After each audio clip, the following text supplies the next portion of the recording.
Australia should be locked down and no one should enjoy Thanksgiving. Greg, you've got a tweet from the President of the United States? Yes, the President has tweeted following the news that the GSA is going to go forward with the transition process. It reads, "I want to thank Emily Murphy at GSA for her steadfast dedication and loyalty to our country.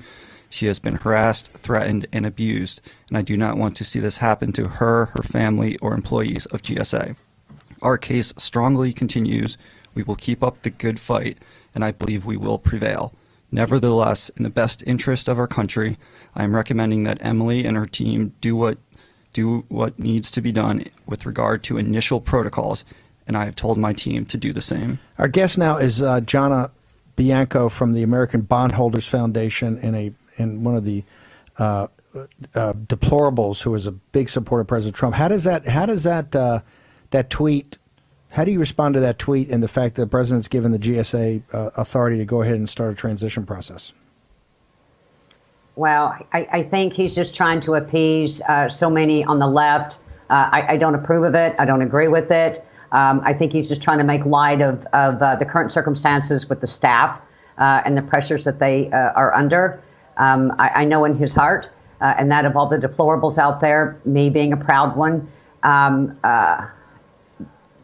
Joe Biden is not the president. He's not the president-elect. The media does not select it, who the president is. And I think that will all come out in the courtroom. Any doubt in your mind from the evidence you've seen, the facts you've seen, that Joe Biden, his claims upon this are totally illegitimate and illegal? I don't have a doubt, one whatsoever. He did not get the votes that he claims he has.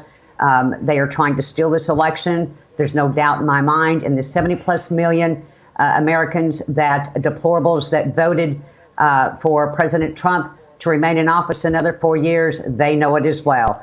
And I'm here to tell you that they, just like we've seen in the polls, in the media, they have underestimated these deplorables, and they are in full action.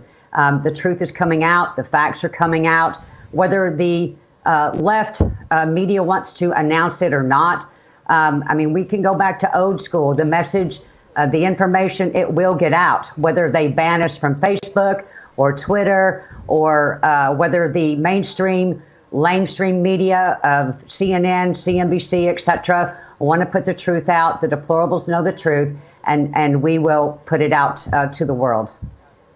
John, I got to ask you, I think you were temporarily banned from Twitter, or maybe you've been banned by a piece that you put up that you refused to take down. I don't want to put words in your mouth, but what was the piece? What did it say? What was so controversial about it? And why are you somehow crossways with Twitter?